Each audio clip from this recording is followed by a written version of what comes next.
మిత్రులారా, ఏప్రిల్ 2023 అంటే గత సంవత్సరమే శ్రీరామనవమి సమయంలో కొందరు గోవధ చేస్తూ పట్టుబడ్డారు. దీనికి కారణంగా ఆగ్రాలో మత ఘర్షణలు మనం చూసాం.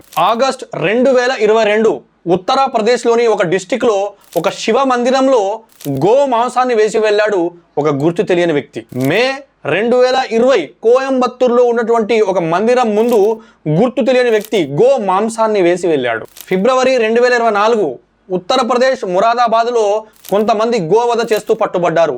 ఇవన్నీ కేసులు వాట్సాప్లలో, టీవీలలో ఒక మోత మోగాయి. ఇవన్నీ విన్న తర్వాత ఇవన్నీ చేసింది ముస్లింలే అని హిందువుల గుండెల్లో ఒక మంట రగిలింది. వాళ్ళని చూస్తే చంపేయాలి అన్నంత కోపం వచ్చింది. కానీ మిత్రులారా, ఇది చేసింది ఎవరో తెలుసా?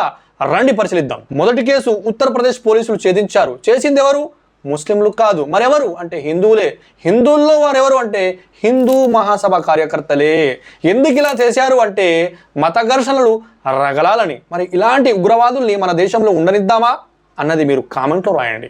రెండో కేసు, శివ మందిరం ముందు గో మాంసాన్ని వేసింది ఎవరు అంటే ముస్లిం కాదు, అతను ఒక హిందూ, చంచల్ త్రిపాఠి. ఇలా ఎందుకు వేశాడు అంటే అక్కడ నుండి ఒక SHO మీద రివెంజ్ తీసుకోవడానికి ఒక ముస్లింకే 10,000 ఇచ్చి గోహత్య చేయించి ఆ మాంసాన్ని శివమందిరం ముందు వేయించాడు.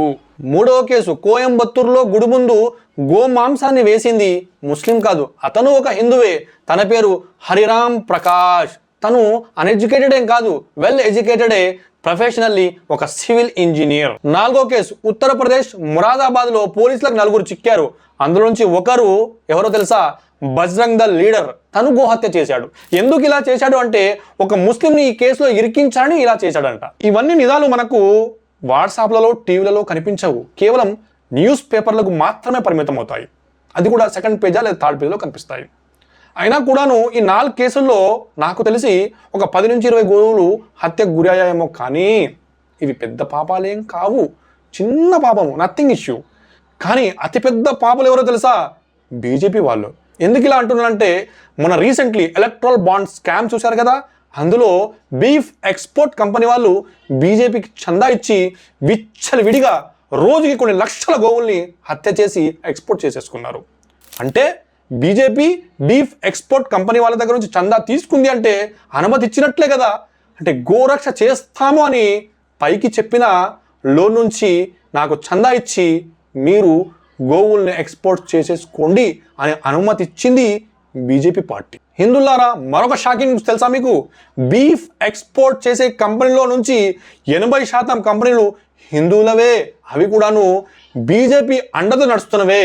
మీరు కనుక నిజంగా హిందువులే అయితే ఈ చిన్న చిన్న బచ్చగాలు ఏదైతే ముస్లింలు తెచ్చి తన జీవనోపాధి కోసం చేస్తున్నారో దీని వెనకాల పడడం కాదు. బీఫ్ ఎక్స్పోర్టర్ కంపెనీ ఏదైతే ఉందో దాని వెనకాల పడండి. దాని గురించి మీరు మాట్లాడే ప్రయత్నం చేయండి. ప్రభుత్వాలు తలుచుకుంటే ఏదైనా చేయొచ్చు. నాకు సిగ్గేస్తుంది, ఒక చిన్న గోహత్యను ఆపలేకపోతుందా? ఆపలేకపోతుంది కాదు, ఆపకూడదు అని ప్రయత్నం చేస్తుంది. అందుకే కదా 80% హిందువులు గో ఎక్స్పోర్ట్ కంపెనీలు పెట్టుకొని గోహత్య చేస్తూ బ్రతుకుతున్నారు. ఇది బీజేపీకి తెలియదా? ఇది రాజాసింగ్కు తెలియదా? రాజాసింగ్ ఏదో పరిగెడుతూ నేను గోవుల్ని రక్షిస్తున్నాను, ఏదో చేస్తున్నాను అని సోషల్ మీడియా యాక్టివ్గా ఉంటారు కదా. ఇప్పుడు ఎక్కడ పెట్టుకుంటారు తల? ఈ బీఫ్ ఎక్స్పోర్టర్ కంపెనీ వాళ్ళు బీజేపీకి చందా ఇచ్చారు. ఇది చూసిన తర్వాత, ఇది తెలిసిన తర్వాత కూడాను మీరు బీజేపీలో కొనసాగుతాను అంటే మీకు ధర్మంపై ప్రేమ లేదు, కేవలం మతతత్వ రాజకీయాలే మీ యొక్క ఎజెండా అన్నది విషయం ఇక్కడ అర్థమవుతుంది. అందుకే నేను అంటున్నాను, ప్రభుత్వాలు చేయాలనుకుంటే చాలా ఈజీగా, సింపుల్గా గోహత్యను నివారించవచ్చు. ఎలా అంటే ఏమీ లేదు, పెద్ద పనేమీ కాదు. కేవలం గోవును నేషనల్ యానిమల్గా ప్రకటిస్తే చాలు, గోహత్య ఆగిపోతుంది. ఇలా చేయదు బీజేపీ. ఇలా చేస్తే ఓట్ బ్యాంక్ కోల్పోతుంది కదా, ఇక హిందూ ముస్లిం గొడవలు ఉండవు కదా అన్నది దాని యొక్క ఉద్దేశం.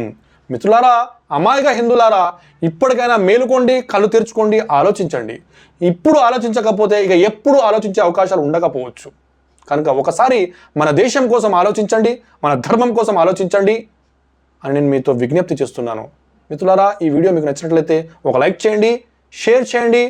నా ఛానల్పై లేనట్లయితే సబ్స్క్రైబ్ చేసుకోండి. మళ్ళీ మరొక వీడియోలో కలుద్దాం. అంతవరకు జై హింద్.